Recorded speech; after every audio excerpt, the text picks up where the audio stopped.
Charlie Parsons for Boxing Social. Delighted to be joined here with the main man, Mr. Johnny Nelson. You're looking nice and snug in these sort of winter conditions we got out here. Last time I was in Bournemouth, I had flip-flop shorts. I even went in the sea. Now it's like day and night, man. It's cold. I say on that point, I think the last time I interviewed you was in Saudi, and settings are certainly different to Saudi Arabia right now. You know what? Chris Billam has begged for boxing to come to Bournemouth, and he's got exactly what he wished for. I think Chris wants to be that fighter that brings the world title fight to Bournemouth. I'm quite sure if he keeps winning, he's in touching distance of a world title. He's highly ranked in every governing body. So I think he's going along the right way. I expect him to get the job done on Saturday night. I don't expect there to be any hiccups because he's made bold moves in his career to get to this stage and not to make a mistake. Gentleman, the right name for him, but a vicious puncher and an amazing fighter going down the distance as well. I spoke to him. I think now the opportunity, without looking past the opponent this Saturday, get the win here and then maybe Jay or Pattaya for the world title, may get that stadium homecoming. I'm distracted now, I'm moving mad. But get that world title next year ideally. Yeah. And all the champions in the cruiserweight, there's nobody that really stands out. The IBF holder, WBC, WBA, nobody that really stands out. You think, oh my God, they're the one. We're here in the UK. We're probably in a unique position to eventually get 3 world champions here in the UK, which makes it even more possible to try and unify those titles. The cream will rise to the top. Whoever is the best will be the best. Chris Billam, Richard Riatpo, those guys are doing, it could be a world title next for those guys. Lawrence Okoli, WBO champion, still developing as a fighter as well. So there are some great opportunities for any cruiserweight here in the UK. Quite sort of refreshing for us, for the cruiserweight division, sometimes one that maybe not so much for the casual fans, but I think now because we've got so many Brits involved and sort of targeting world honours, it's a division that's been really looked at and taken seriously by all boxing fans, really. Not just the cruiserweight division, of course. I'm going to champion the cruiserweight division because we've never been in that glamorous situation where people think, oh my God, goodness, that's us. Yo! How's it going, big Good man? luck, man. Do your thing. You're right. Do your thing, man. Come on, man. That's Do your it, thing. man. Be I'm gonna tough. see you at the weigh-in tomorrow. I'm going to be making noise. I say no more. Yeah, man. make sure you keep him warm. See you later, Jeff. See you later. So for the UK, if you're a boxing fan, this is the place to be. Everyone wants to come here and watch boxing. Everybody does. Look, I don't want to take up too much of your time, but just on the world of boxing as a whole, we've seen Conor Benn come out and post a couple of statements. We've not had anything official just yet, but looks like it's going to be coming back that he'll be clear to fight, and that I don't know. We haven't seen yet, but what do you make of what's come out on Conor's side so far? Well, nothing's really come out yet. Until he fights, until you hear what's been said and done, that's all we can comment on. I know Conor's hurt at the reaction of the general public, and I totally understand that.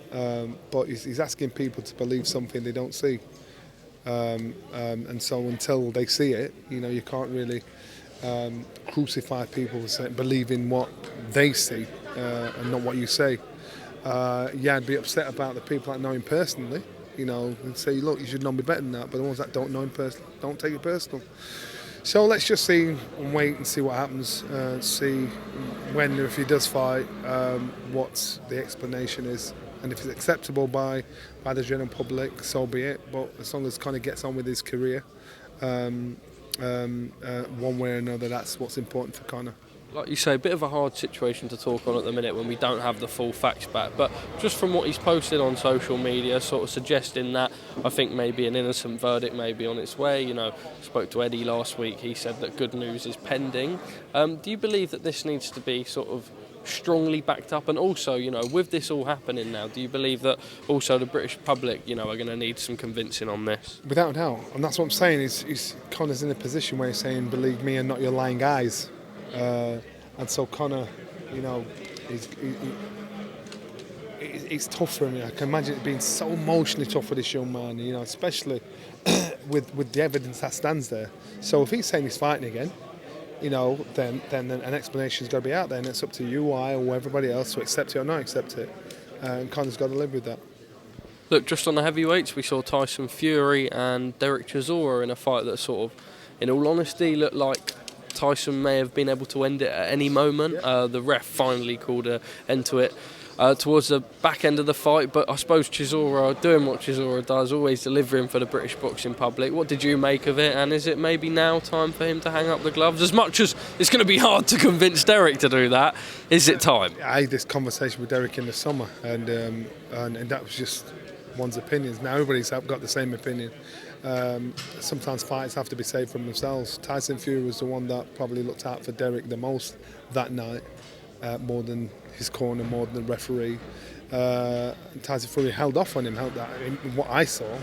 And you've got to look at the time Tyson Fury's had off and how he manhandled Derek for a guy that's like been out of the ring for a little while, and he manhandled him with ease. Remember the nightmares Derek gave Usyk. And stars make fights, which I get, but I just think I think Tyson Fury's head and shoulders above the rest, and I think Tyson Fury got his job done. Derek needs to. He's a fighting man. He's a warrior, so you can understand why he thinks what he thinks, and he needs to not care about entertaining everybody else, because in 10 years' time, when you can't tie your shoelaces or string a sentence together, you realise it wasn't worth it.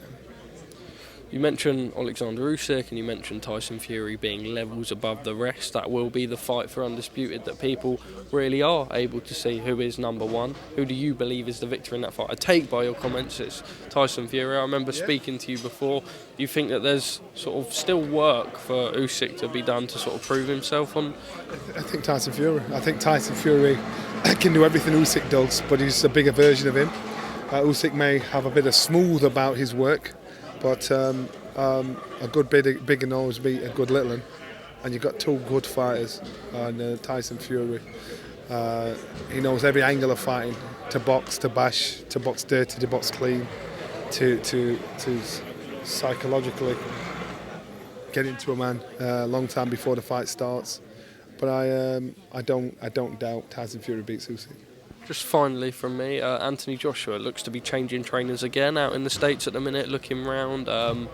Nothing guaranteed yet, but doesn't look like he'll be staying with the same training team and training camp. Obviously, his whole career being with Rob McCracken and then 3 different trainers in 3 fights, if he does in fact change for his next fight, is it maybe too much, or does he just need to find the right person for him? What has AJ got to do now to get himself sort of still an elite fighter at heavyweight, but get himself back where he once was? I think only AJ and his team knows what's best for him. We can all have an opinion on what he should or shouldn't do. My opinion is I think he should have at least a year out. Whoever he's going to work with, do a year behind closed doors. Clear your head, get that engine back, get the motivation back, and then deal with it. Don't care about the pressures or TV companies. If he wants to be back at the top where he feels he belongs, then he's got to do the right work. And yes, he's got to learn on the job. But sometimes, I think Virgil Hunter is probably one of the best coaches out there, and Virgil Hunter will take him back to basics and make him live that life. Now, unless you're willing to make that commitment, then you only get out what you put in. Johnny, I hated to be a pest, but I got you finally. See you at the weigh-in tomorrow, and looking forward to a big show Saturday and the year with a bang. Yeah, I think we see an exciting fight with Dan Aziz and Rocky Fielding. We see a stoppage win for the top of the bill for Billam Smith. So it'll be a good fight. And of course, the development of Carolina Bar will be excellent. Top man, Johnny. Thank you very much.